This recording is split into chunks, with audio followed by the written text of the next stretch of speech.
Hi everyone, this is the second video of week 4. And again, you can listen to this as an audio if you prefer, and it would be best to have read Genesis 18 before you watch the video. Okay. As I discussed in the last video, Genesis 18 begins with God and two angels visiting Abraham and Sarah, and ends with Sarah and God having a strange comedic, he said, she said argument, okay, which is in part, as I explained it, meant to be funny, and also to explain the origins and the meaning of Isaac's name, which, according to one translation, means laughter. As I said in the last lecture video, it's not just kind of light comedy, but there may be a kind of dark humor also evidenced in the story. Of course, comedy and tragedy are deeply interrelated. Okay. Notice that by Genesis 18:16, what started out as a very kind of God visiting his favorite person situation, grows much darker. Okay, there's a switch. Okay. We are told that after the meal, the two men, or these two angels, go off towards Sodom and Gomorrah, probably to check it out. Okay. And we find God in Genesis 18, verses 16 and forwards, debating with himself as to whether he should let Abraham know about God's dark plans, okay? Whether, God should share his thoughts about Sodom and Gomorrah and what he plans to do to these towns, okay? Namely, that the two angels, his kind of henchmen or bodyguard, it's hard to know, okay, of sorts, they're going to, they're headed towards Sodom and Gomorrah because God is thinking about destroying them. Okay. And so after a little bit of a debate, God decides to share his plans, his destructive plans, okay? And notice what Abraham does when he hears about God's plans, and contrast Abraham's reaction to what we've seen with Noah. So Genesis 18, verse 22 and forwards. So the men turned from there and went towards Sodom, while Abraham remained standing before the Lord.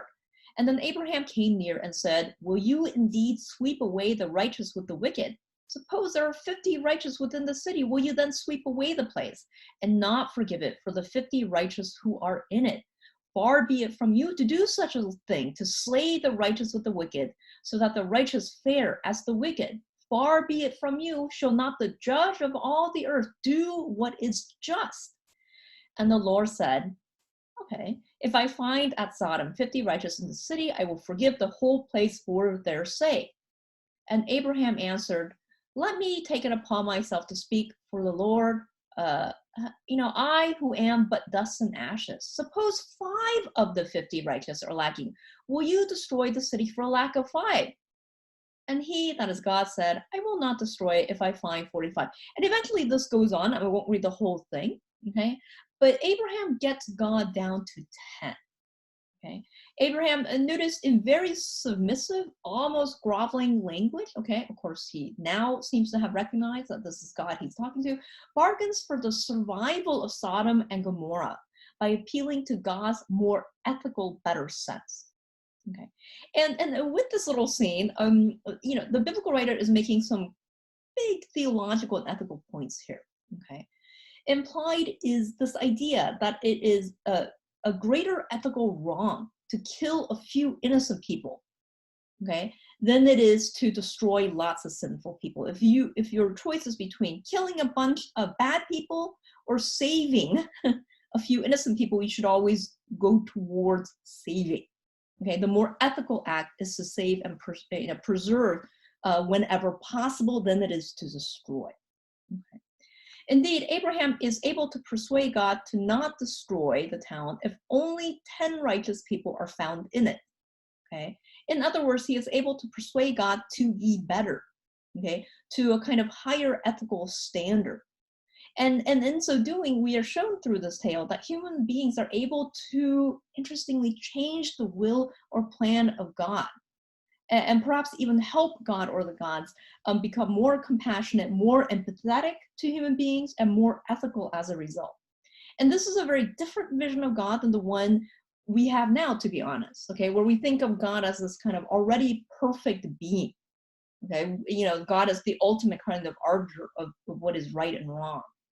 But there's problems with the perfected being, okay? Because there's a question about whether a perfected being needs humans at all. And there's a question as to whether a perfected being so far removed from being like a human being, whether that being can have any relationship with humans at all. There's nothing that really connects them, okay? How can a God so perfect understand human beings ever? Okay. Indeed, the theology expressed in the biblical text here, I think, makes a lot more sense. Okay. And it seems to hint that God or gods, again, every time it says God, it says gods, it says it in the plural, okay? And it says that God or the gods and human beings are in a kind of relationship with each other. They both need each other. And this text seems to indicate that they both need each other to push each other to be and do better, okay? To become sort of their best selves. Okay?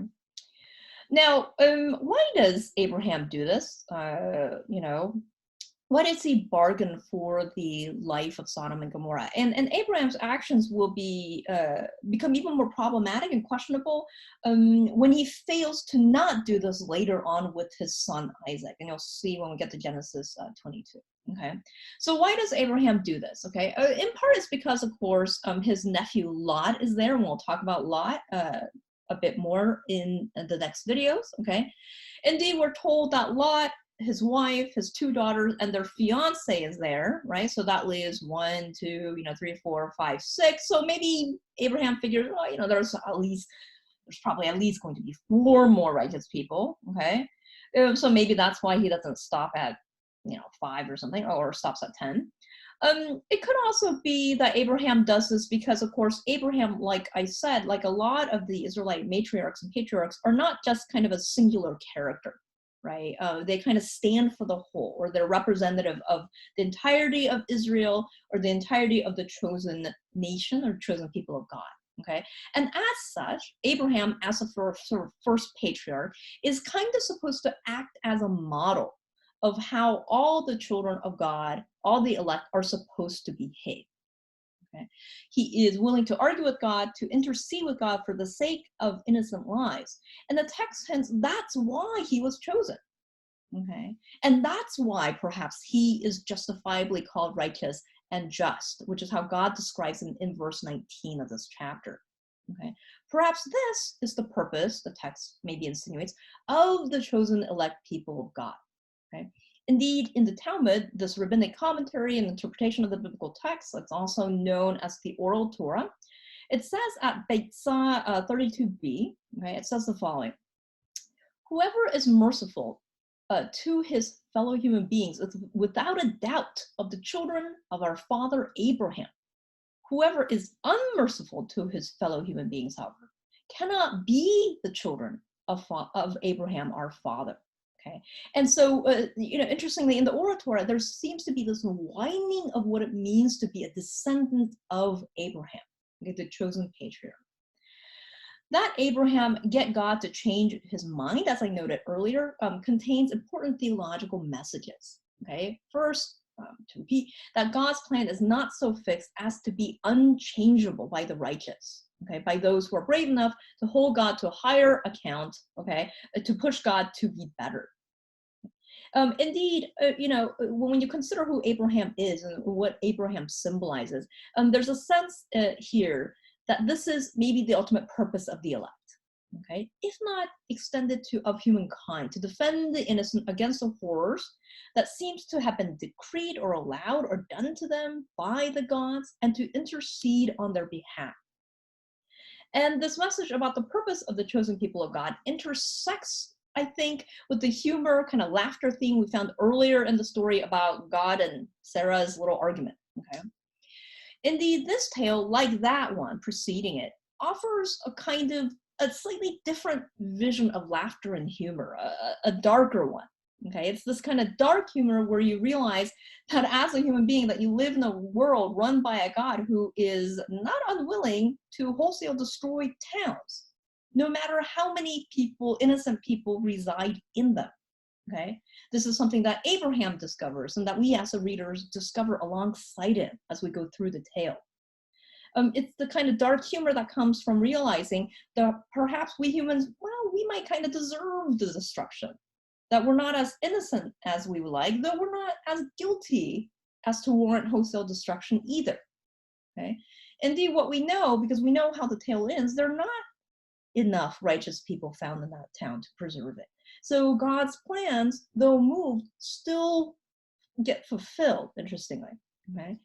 It also has evidence of this kind of dark humor that comes from realizing that we as human beings maybe therefore can't stop all the destruction.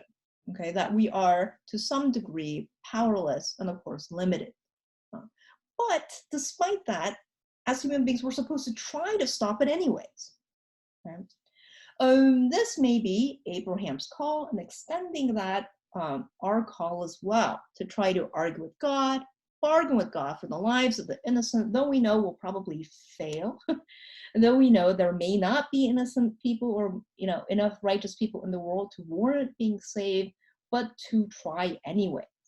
And that maybe what the story is saying is that the only thing we can do is try and maybe laugh in the face of all of this kind of corner, this kind of impossible corner that we're all shoved into. Okay? And that this is the calling to be the people chosen of God, and the responsibility that comes along with it.